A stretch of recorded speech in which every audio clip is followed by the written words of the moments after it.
adalah rumah ideal setiap binatang liar. Namun beberapa jenis hewan justru melekat sebagai peliharaan dan hidup dalam kandang buatan.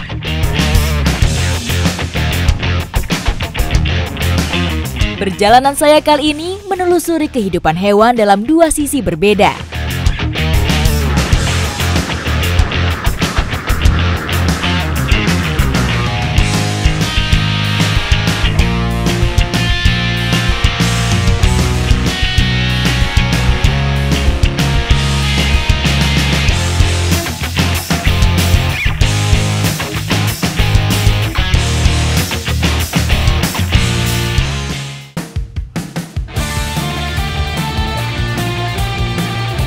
Logosari, Kecamatan Tutur, Pasuruan, Jawa Timur adalah desa yang menjadi tujuan perjalanan saya kali ini. Terletak di sebelah barat Gunung Bromo, daerah ini dihiasi panorama khas dataran tinggi. Mata saya dimanjakan dengan hijaunya hutan pinus yang beririsan langsung dengan perkampungan dan perkebunan warga. Yuk pelan-pelan tingkir yuk. Seru sekali menyusuri desa Telogosari, Pasuruan dengan menunggangi salah satu sapi terbesar. Bisa dilihat kan? Badan saya kecil di sini terlihat ya. Ikuti jejak saya, jejak petualang. Desa di atas ketinggian 1000 meter di atas permukaan laut ini terkenal dengan potensi sapi perahnya. Sapi yang saya tunggangi ini adalah hasil persilangan antara sapi perah dan sapi simental. Simental adalah jenis sapi dengan ukuran tubuh yang lebih besar dari jenis sapi lokal pada umumnya.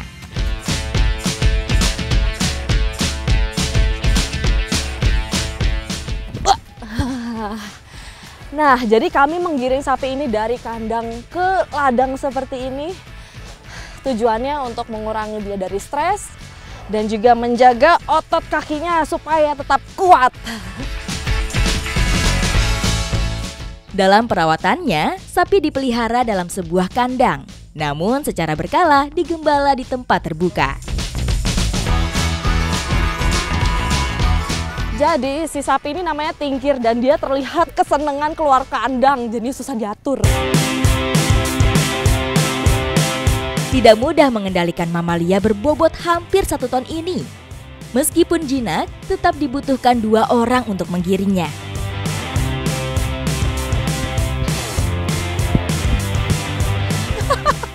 Ini yang capek sayanya, bukan sapinya.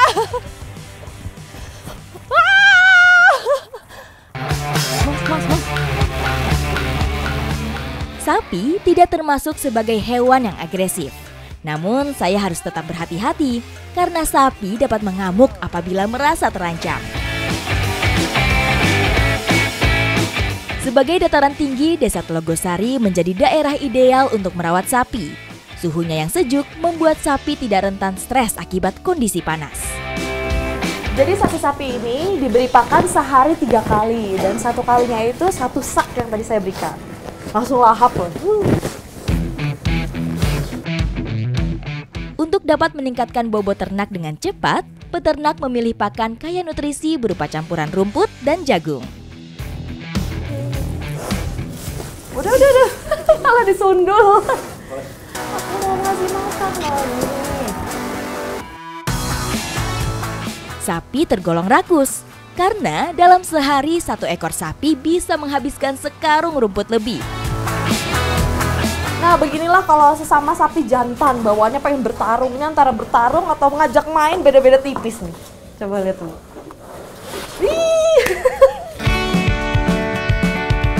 Sapi pejantan dipisahkan dengan sapi betina. Cara ini dilakukan agar upaya penggemukan berjalan dengan optimal. Jadi kalau memandikan sapi itu nggak perlu kita gosok badannya ya Mas ya. Dia bisa ngamuk, cukup disemprot kayak gini aja kotorannya langsung rontok. Selain pakan, kesehatan sapi juga harus diperhatikan, termasuk menjaga kebersihannya dengan memandikan sapi setiap harinya. Nah, jadi posisi yang tepat itu saya harus di belakang sapinya. Karena sapi itu kalau nendang ke samping beda sama kuda. Kalau kuda itu kan dia merasa terganggu, nendangnya ke belakang.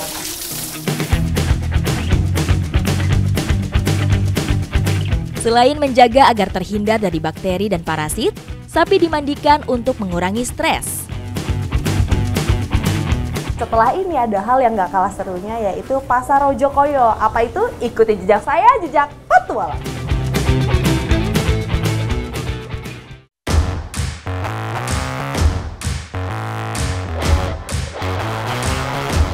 Bagi masyarakat Jawa Timur, memelihara sapi adalah budaya yang sudah ada sejak lama.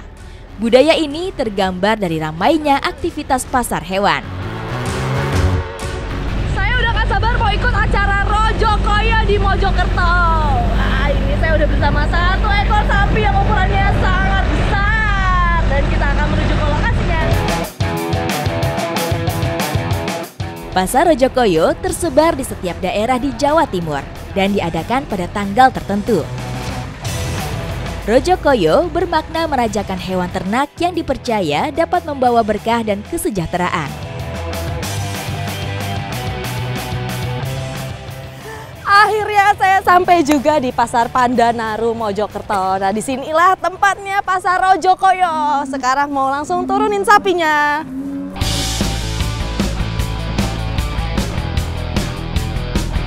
Di Pasar Rojokoyo ini, para pedagang dan pembeli saling tumpah ruah. Calon pembeli dapat memilih hewan ternak sebelum dilakukan transaksi. Nah, ini sapi yang saya bawa adalah sapi simental. Bobotnya itu besar sekali, hampir 1 ton. Nah, harganya pun juara.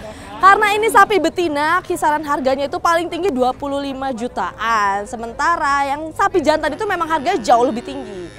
Tapi kita tinggal tunggu nih pembelinya siapa.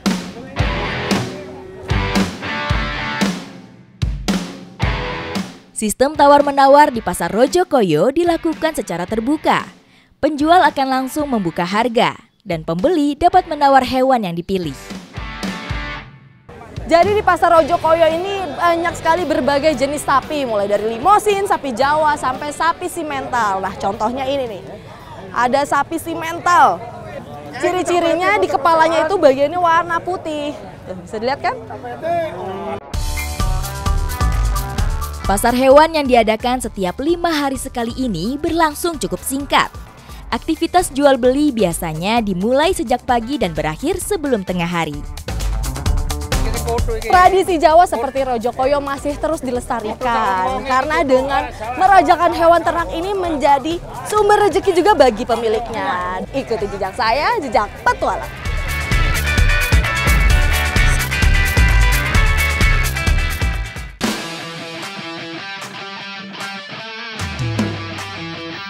Kampung Krecek Ramba terletak di Dusun Kauman, Mojokerto. Kerupuk kulit sapi ini menjadi olahan khas yang tetap dipertahankan dari generasi ke generasi. Memasuki perkampungan akan disambut dengan pemandangan krecek rambak yang dijemur di pekarangan rumah.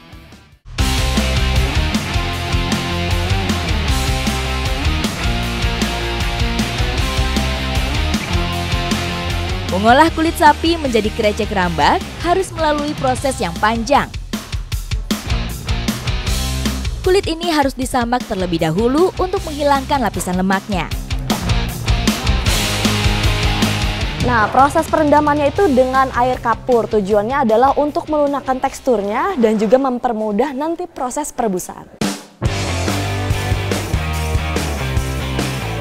Proses pelunakan ini dapat memakan waktu hingga 2 hari. Ketika tekstur telah berubah, kulit baru bisa direbus. Jadi kalau yang kulitnya tipis itu cukup 5 menit aja langsung matang. Sementara yang kalau agak tebal itu 10 menit bahkan bisa lebih ya Mas ya? Aktivitas merebus kulit sapi cukup menguras energi. Kulit harus dibolak-balik agar matang merata.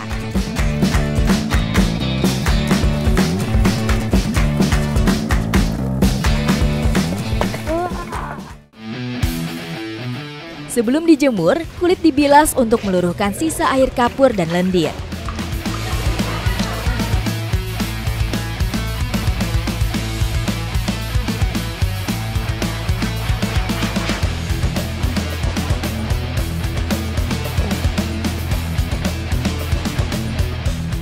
Nah, sekarang masuk ke proses penjemuran. Dijemur itu selama 1 hari. Tapi di 5 jam sekali itu harus dibolak-balik supaya nggak lengket ke bambunya. Dan tujuan dijemur ini juga selain untuk mengeringkan si kulit sapi, nah ketika dipotong nanti itu nggak lengket satu sama lainnya. Ternyata nggak mudah. Ibu-ibu yang lain udah pada cekatan banget. Saya satu ngegunting satu aja tuh susah banget, Bu. Motongnya miring-miring lagi. Warga sekitar saling membantu untuk membuat krecek rambak. Kebersamaan dan gotong royong menjadikan kegiatan ini lebih menyenangkan. Nah, sekarang udah dipotong semua, waktunya dijemur. Ayo Bu, kita jemur Bu. Di proses penjemuran kedua ini, potongan kulit sapi harus benar-benar kering.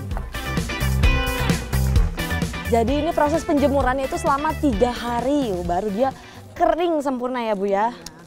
Nah, tadi habis ditebar itu langsung dipisah-pisahkan kayak gini biar keringnya merata. Lama penjemuran tergantung dari terik matahari. Apabila hari cerah, kulit sapi sudah dapat diangkat setelah 2 hari dijemur.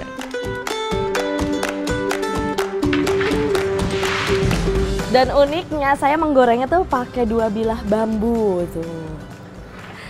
Panjang seperti ini tujuannya supaya mudah menjangkau sampai yang area dalam-dalam ini karena berat ini nyampe 60 kilo. Tidak membutuhkan waktu lama untuk menggoreng kerupuk rambak. Kerupuk yang telah matang akan mengembang dan mengambang ke permukaan. Apabila minyak terlalu panas, kerupuk justru tidak dapat mengembang sempurna.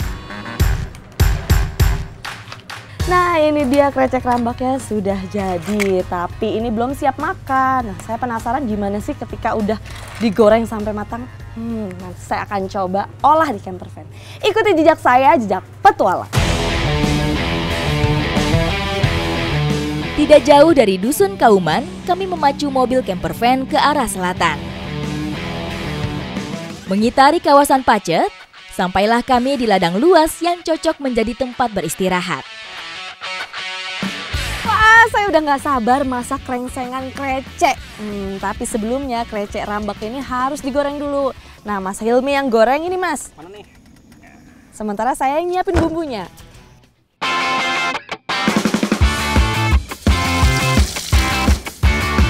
Nih serai jangan lupa.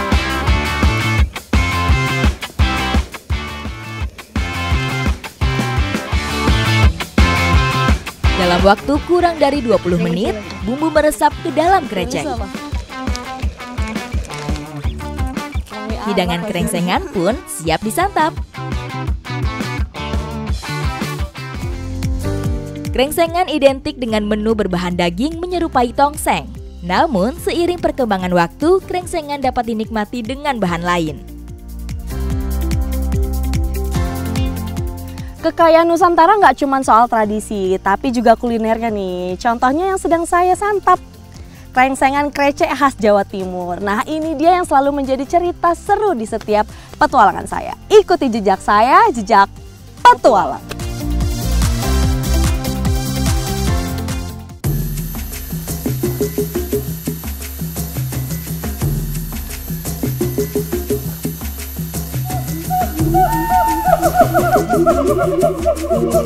Mereka saling bersautan.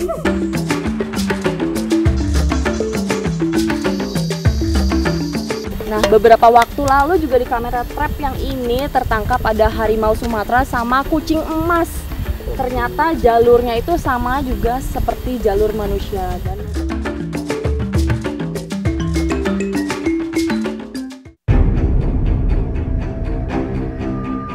Hewan peliharaan juga banyak mengilhami manusia. Maka lahirlah beragam budaya yang hingga kini mengakar di masyarakat.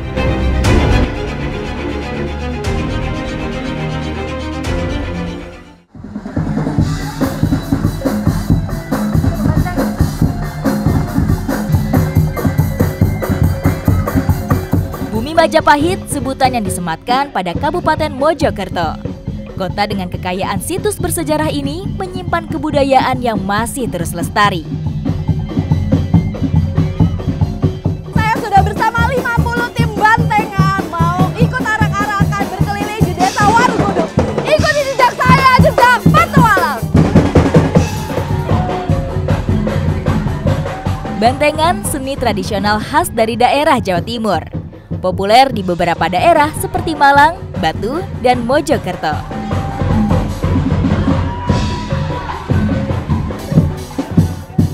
Meriah sekali meskipun jaraknya hanya 500 meter, tapi luar biasa kemeriahannya itu sangat terasa.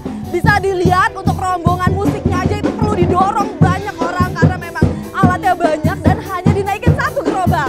Dan di depan sana juga ada gunungan tumpengan nasi keramat tuh. Menarik sekali, Bu. Saya jadi bisa ikut joget-joget gini nih bareng bantengnya.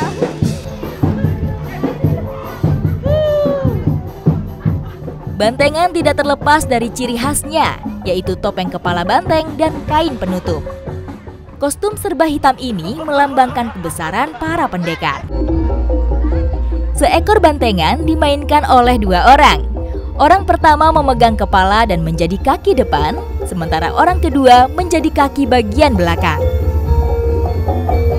Bantengan ini merupakan bentuk perayaan sukacita dan biasa dilakukan di hari-hari besar. Contohnya hari ini adalah hari jadinya Pasar Keramat.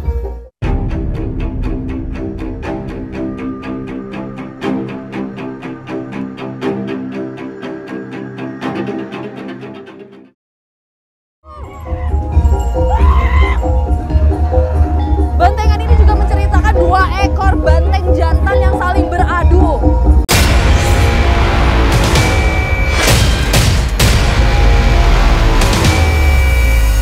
Pertunjukan seni budaya memang selalu membuat saya terpukau. Nah, sekarang waktunya saya berkeliling di Pasar Keramat. Kira-kira ada hal seru apa aja di sini? Ikuti jejak saya, jejak petualang.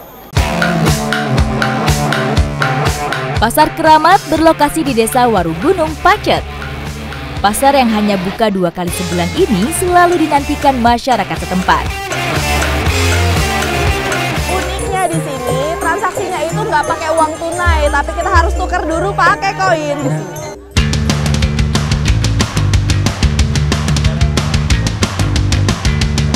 Nah, unik sekali. Koinnya pun juga terbuat dari kayu, benar-benar tradisional dan alami. Selain seni budaya, beberapa kerajinan khas dapat ditemui di sini. Mulai dari pernak-pernik hingga mainan tradisional. Pada sudut lain, nampak para pedagang menyajikan beragam pangan tradisional, komplit dari makanan berat hingga jajanan tempo dulu. Ini saya mau nyobain, namanya apa Bu ini? Ongol-ongol. Ongol-ongol bisa dikatakan ireng-ireng, Ireng-ireng. bisa dikatakan juga sampok. Samplo. Oh, jadi namanya ini macam-macam. Ada ongol-ongol, ireng-ireng sama samplo. Saya mau cobain dulu. Ah, ini satu. Ih, kenyal ya Bu ya? Iya, kenyal. Jajanan tradisional yang semakin langka ini memang memiliki ciri khas. Enak banget, rasanya tuh manis, lembut, kenyal. Dan uniknya ini warnanya hitam tuh dari apa Bu? Ini bisa dari padi yang baru dipanen itu, terus bisa dari daun pisang yang kering. Yang kering terus dibakar gitu Bu?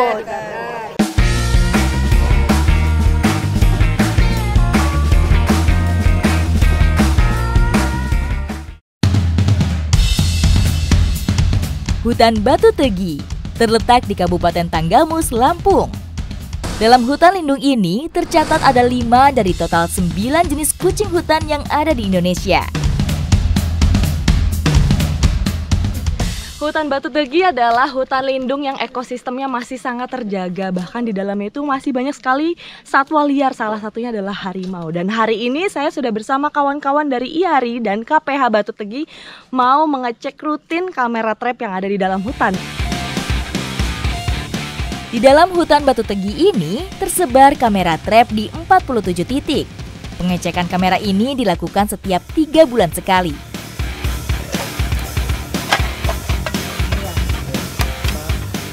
Nah, jadi titik pemasangan kamera pun juga nggak bisa sembarangan. Harus jaraknya itu 2 km ya Mas ya? Ya, 2 km Antara satu stasiun kamera dengan yang lainnya. Dan harus di posisi yang dekat dengan sumber mata air.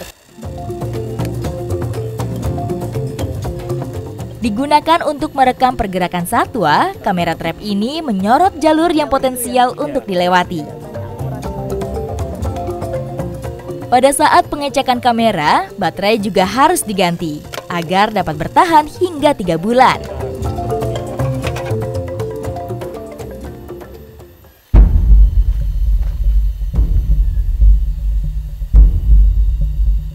Nah, Mas Aris, ini kayaknya tanda-tandanya juga ya, Mas? Ya, benar.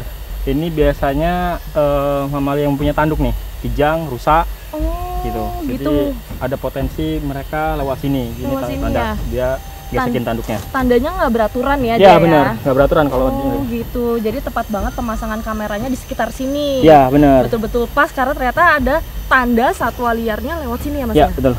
Dan ternyata belum lama ini juga di kamera trap itu ditemukan kambing gunung Sumatera. Wih, keren banget. Nah, sekarang kita lanjut aja ke spot selanjutnya, Mas. Ya, boleh. Kita lanjut ke atas ya. Ke atas ya? Ayo, let's go.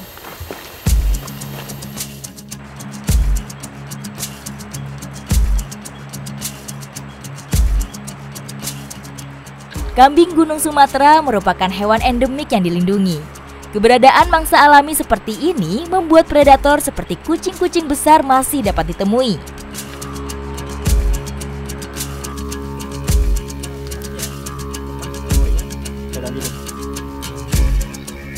Nah, beberapa waktu lalu juga di kamera trap yang ini tertangkap ada harimau Sumatera sama kucing emas. Ternyata jalurnya itu sama juga seperti jalur manusia dan untungnya tertangkap kamera. Tapi juga ngeri-ngeri sedep ya, Mas ya. Ternyata kita berdiri di sini adalah jalur yang dilewati sama mereka. Harimau Sumatera sendiri bermigrasi dari dataran Asia Timur dan menyebar hingga ke Sumatera, termasuk Lampung. Perburuan serta menyempitnya lahan membuat status harimau dan kucing emas terancam punah. Namun peran hutan Batu Tegi turut serta membantu memulihkan populasi hewan-hewan liar ini.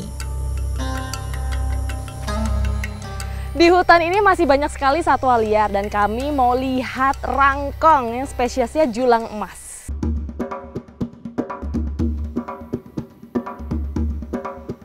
Sebagai hewan yang berorientasi warna, burung sangat sensitif terhadap warna mencolok. Karena itu, saat pengamatan burung, pakaian berwarna terang tidak disarankan.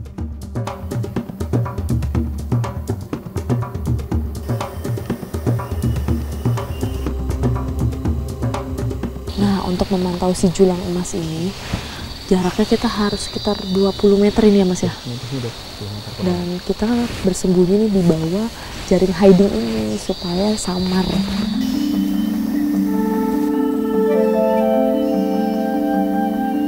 Dibantu dengan binokuler, meskipun memantau dari jarak jauh, sarang masih tetap dapat terlihat.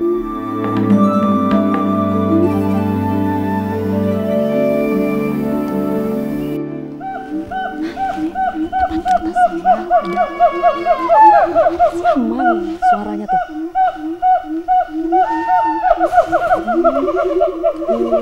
Mereka saling bersautan. Tapi kami nggak boleh berisik, nanti mereka merasa terancam.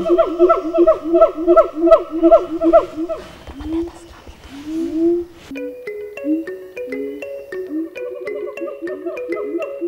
Suara siamang yang bersaut-sautan membuat burung ini terus waspada.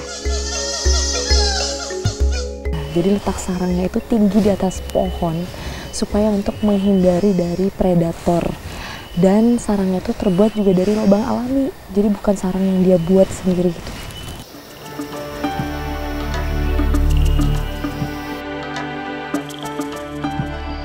Pohon tinggi menjulang dengan lubang alami merupakan sarang ideal rangkong.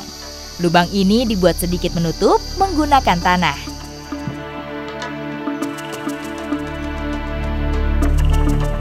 Jadi karena rangkong ini adalah hewan monogami, yaitu setia banget. Jadi ketika pejantannya itu mati ketika mencari makanan di luar, maka si betina dan anak-anaknya pun mati karena dia tidak dapat suplai makanan dari si pejantan.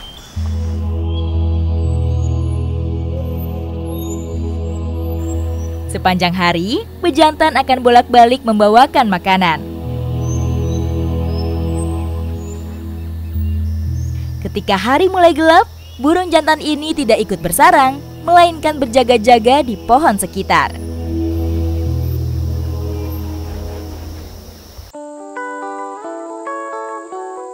Keberagaman satwa liar sangat jelas nampak di hutan Batu Tegi ini. Turut sertanya kita menjaga alam, membuktikan bahwa satwa dan masyarakat dapat hidup berdampingan.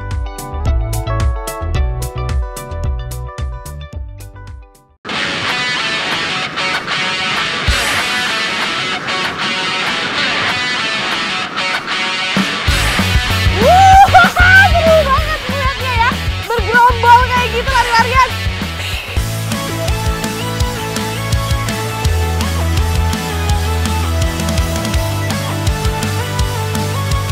Lampung Timur merupakan daerah yang didominasi lahan pertanian dan perkebunan.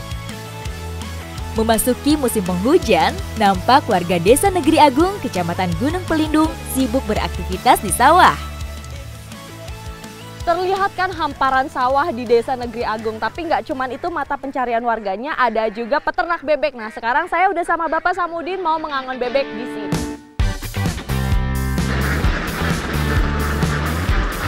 Pada pagi hari, bebek dilepaskan untuk mencari makan. Dengan cara ini, dapat sekaligus menekan jumlah biaya perawatannya. Bisa dilihat di sebelah sana, lahan sawahnya itu lagi ada yang bercocok tanam.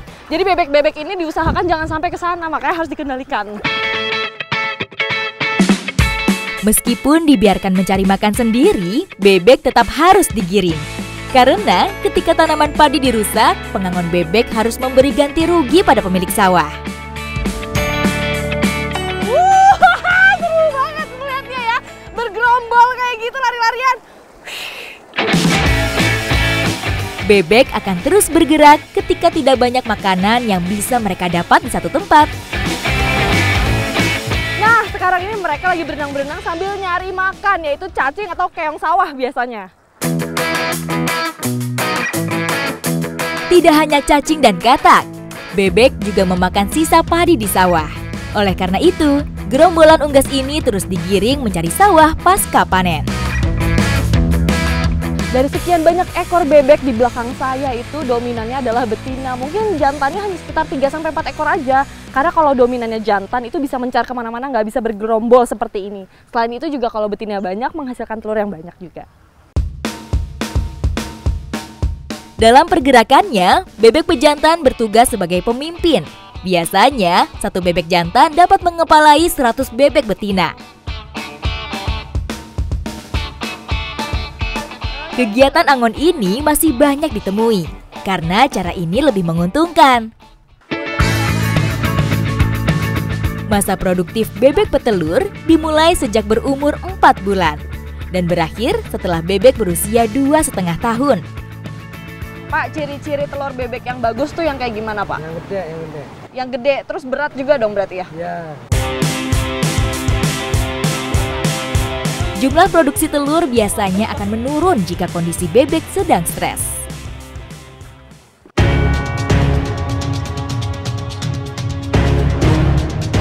Itu ya! Memelihara bebek di tempat terbuka seperti ini sangat rawan dari ancaman hewan liar. Awas, kabur! Ini, Pak. Ya, langsung dipegang. Nah, biawak ini harus ditangkap karena dia termasuk hama untuk hewan ternak ya, Pak ya. Nah, walaupun ukurannya kecil, dia itu bisa makan telur bebeknya. Nah, kalau lebih gede lagi, dia bahkan bisa makan bebeknya itu sendiri ya. Dan lihat, kukunya tuh tajam, jadi dia bisa ngerobek jaringnya juga.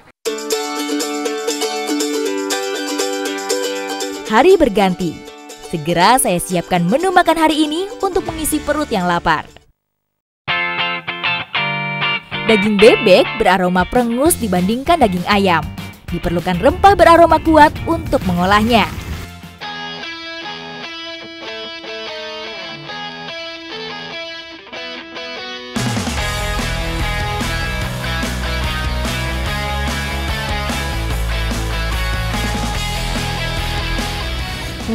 Daging bebeknya juicy banget. Bumbunya meresap sampai ke dalam dan dia nggak alot sama sekali. Seru sekali bisa mengikuti salah satu kebiasaan masyarakat Negeri Baru, yaitu mengangon bebek. Apalagi bisa ngolah si bebek ini di camper van. Ikuti jejak saya, jejak petualang.